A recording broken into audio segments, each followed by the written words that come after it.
Yeah, they had a great run, and it's fun to watch. I think I watched Indiana State and Iowa. Caitlin Clark play about the same. In contrast to Caitlin Clark, you referred to her as garbage. Indeed. Indeed. I mean, I've been observing from a distance and realizing how powerful she is. Larry Bird and other peers publicly humiliated Angel Reese by asserting Clark's superiority. She's out of the game, to be honest. And when you compare Angel Reese's game to that of Caitlin Clark, who is quite similar to Steph Curry in terms of her range and three-point shooting, among other things, stop it. He has publicly praised Caitlin Clark, proving that Reese and this rookie are not comparable. Reese needs to take stock of her current circumstances. We were unprepared for Larry Bird's recent public mockery of Angel Reese, which may have been the most vicious.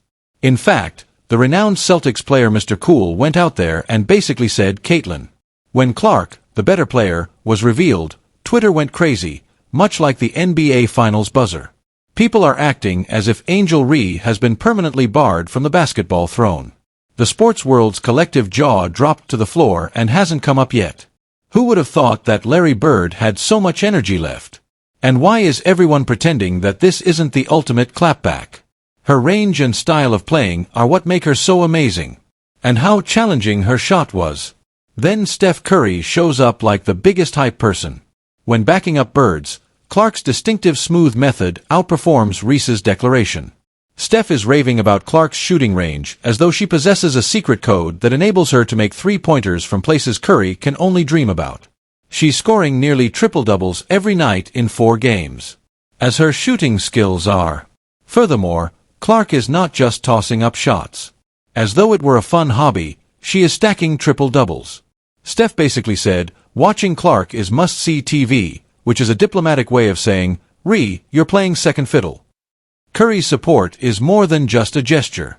The enthusiastic standing ovation shows that the big dogs are aware of who is in charge. If Curry and Bird agree, should Reese keep going on the court?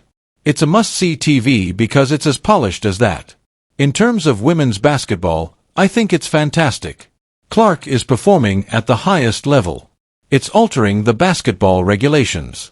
Her amazing range, court vision, and triple-double nights make her the primary attraction, drawing large crowds and silencing critics alike.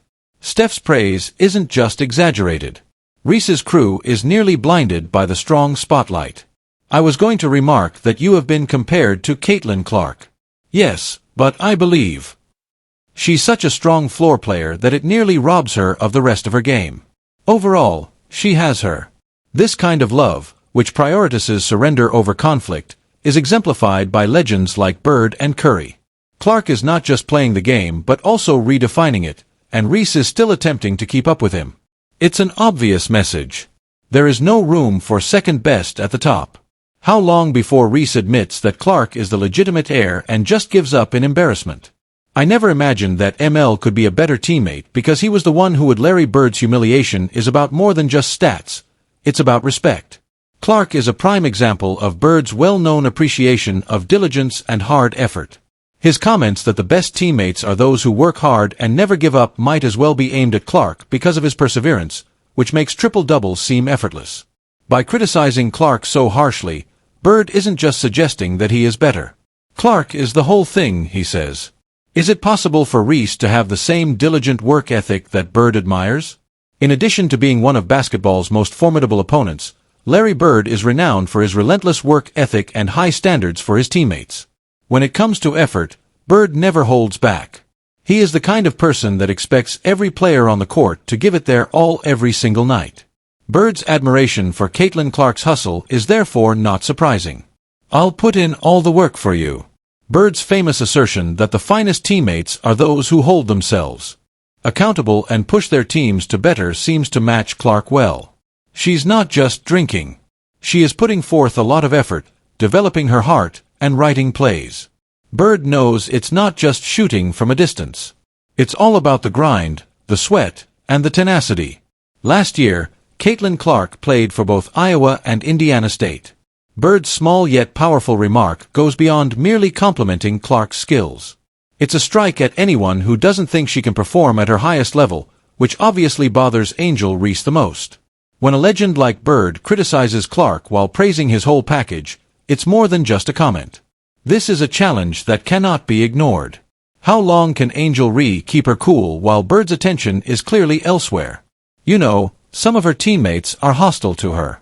For example, did you witness the young woman arrive after she was struck down?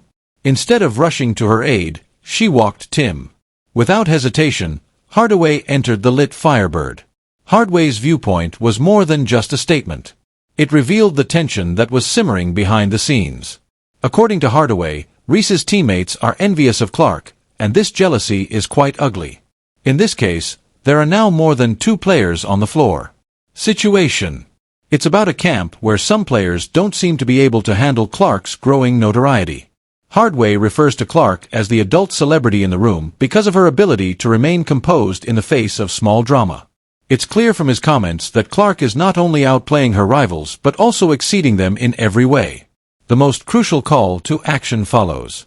If Reese's team doesn't find a way to protect their star, the entire basketball community will stop respecting them. This is more than just loyalty. It's about surviving in a world where respect is earned by more than just skill. Will their star be supported by Reese's crew, or will jealousy harm their prospects? Hardaway's comments lend credence to the notion that Clark's dominance isn't a singular occurrence.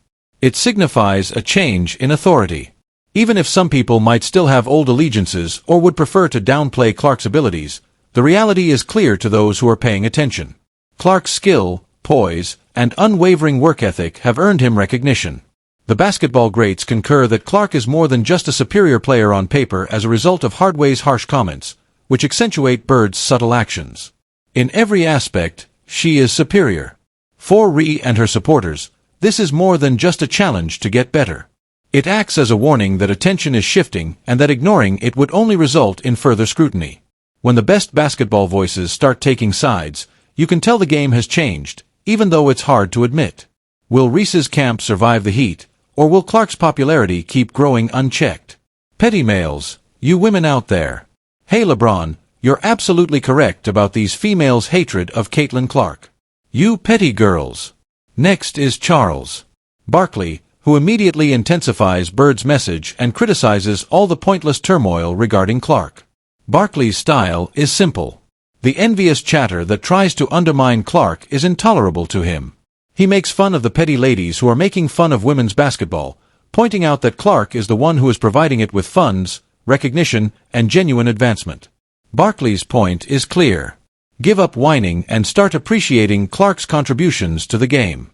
He informs everyone that Clark is worthy of flowers. If you can't see it, maybe you're too distracted by unimportant things to notice the real influence she's having. She is giving the WNBA a lot of money and attention. By depicting Clark as more than just a talented player, rather, as a game share who is forcing even her critics to back off and accept her, Barkley's shading of the critiques only serves to feed the flames. His direct style cuts through the chaos and puts Clark in her right position. Center stage. Shining brightly. Isn't it exhausting to try to be critical of someone who is just succeeding at everything? Is there anything worse than this Caitlin Clark situation? The Clark-Reese feud was one of the most sensationalized media circus occurrences in recent memory. Bill Simmons and Charles Barkley won't put up with it either. These two luminaries break through the clutter by highlighting the drama for what it is. A perfect storm that only draws attention to what Larry Bird said. What we say on television is believed by the public. They claim that the media thrives on inflating events, turning a simple comparison into a full-fledged battle, and they can't go on TV just because people don't like you or your personality. While Reese's side seems to be engrossed in pointless back and forth, Clark keeps her head down and lets her game speak for itself. That kind of quiet professionalism. The feud's overall ridiculousness is reinforced by this striking contrast. In addition to being envious, Barkley and Simmons mock the naysayers because their antics simply highlight Clark's maturity. Usually, the weakest areas are where the strongest shouts come from. Isn't that amusing? She was like, she's not going to hit that shot, and Bam like, damn, and I was a hater because, well, I'm down. Shaquille O'Neal, the story's final character, seals the deal with his trademark mix of blunt candor and wonder. Shaq admits that he was first dubious, but he changed his mind after seeing Clark shoot three-pointers from spots that not even Steph Curry would dare try. Curry appears unskilled because he approaches her shooting range as if she were a shooting